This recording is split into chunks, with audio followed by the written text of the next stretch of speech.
Social democratic party of India Kovai மாவட்டம் Singanallur SDP கட்சியின் தொகுதி தலைவராக இருக்கிறேன். என்னுடைய பெயர் நாசர். கோவை மாவட்டத்தில் ஒண்டிபுத்தூர் பகுதியில் அமைந்துள்ள சுன்னத்வல் ஜமாத் பள்ளிவாசலுக்கு அருகில் இங்கு புதிதாக மீண்டும் ஒரு மதுக்கடை திறக்கப்பட உள்ளது. ஏற்கனவே ஒரு மதுக்கடை இருக்கு.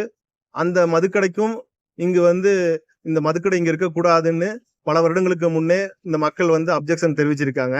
இருந்தாலும் அந்த மக்களை சமாதானப்படுத்தி அந்த மதுக்கடை திறக்கப்பட்டுச்சு. அந்த மதுக்கடைனாலே பல இடையூறுகள். இங்க அந்த மதுக்கடைக்கு அருகிலே ஒரு போக்குவரத்து துறை பஸ்ஸுகள் வளையக்கூடிய இடமாவும் இருக்கு. இங்க அதுக்கு அருகிலே கோயிலும் இருக்கு, பள்ளிவாசலும் இருக்கு.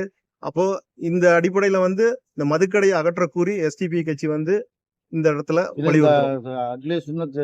ஜமாத் அந்த நிர்வாகத்தினர் இதுக்கான முயற்சி எடுத்திருக்காங்களா? இங்க வசிக்கக்கூடிய மக்களும் இங்க இந்த ஜமாத்தை சேர்ந்தவர்களும் பலமுறை காவல் ஆய்வாளர்களையும் அரசு அதிகாரிகளையும் சந்திச்சு பலமுறை புகார் அளிக்கப்பட்டுள்ளது. புகார் அளித்த பிறகும் எந்த ஒரு நடவடிக்கையும் இதுவரை எடுக்கப்படாத காரணத்தினால் எஸ்டிபி கட்சி மேலும் இங்கு இந்த பகுதியில் வசிக்கக்கூடியவர்களுக்கு எஸ்டிபி கட்சியில் புகார் வந்தது. அதன் அடிப்படையில் நேற்று 13ஆம் தேதி வெள்ளிக்கிழமை இங்கு எஸ்டிபி கட்சியின் நிர்வாகத்தின் சார்பாக இங்கு பார்வையிட்ட பொழுது புதிதாக மதுக்கடை இன்னும் பெரிய லெவல்ல ரெசிடென்சி மாதிரி இங்க ஒரு மதுக்கடை பார் வசதியோட நல்ல அங்க இருக்கக்கூடிய இடங்களை விருத்தியாக்கிட்டு அங்க சுத்தப்படுத்திட்டு அங்க பெரிய லெவல்ல நல்லா உட்கார்ந்து அமர்ந்து சாப்பிடக்கூடிய அளவுல இங்க மதுக்கடை ஓபன் பண்ண போறாங்க. அந்த பகுதியை சுத்தி போய் பார்த்தோம். அதுவும் உறுதிப்பட தெரிவிச்சாங்க. ஆமா, இங்கதான் வரப்போகுதுன்னு தெரிவிச்சாங்க. ஆல்ரெடி இங்க ஒரு பழைய கடை அருகிலேயே 10 அடி அருகிலேயே இருக்கு. மீண்டும் ஒண்ணு வரப்போகுதுன்னு கேட்டும்போது மிக வருத்தமா இருக்குது.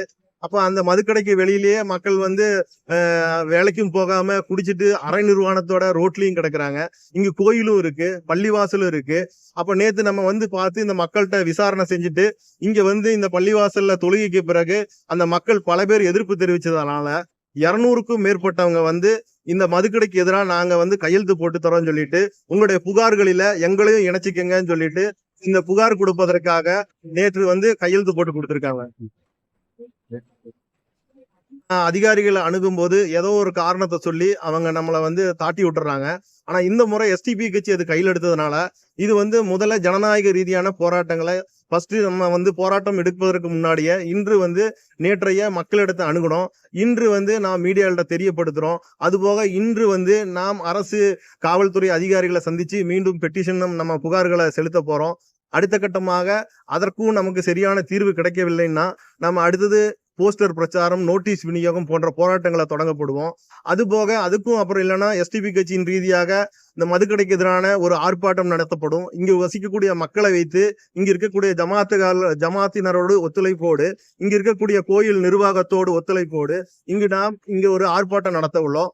அதுபோக அதற்கும் இந்த அரசு நமக்கு நடவடிக்கை எடுக்கப்படவில்லை என்றால் முற்றுகை போராட்டமும் இறுதிக்கட்டமாக எஸ்டிபி கட்சி நடத்தும் என்பதை இந்த தருணத்தில் தெரிவித்துக் கொள்கிறோம்.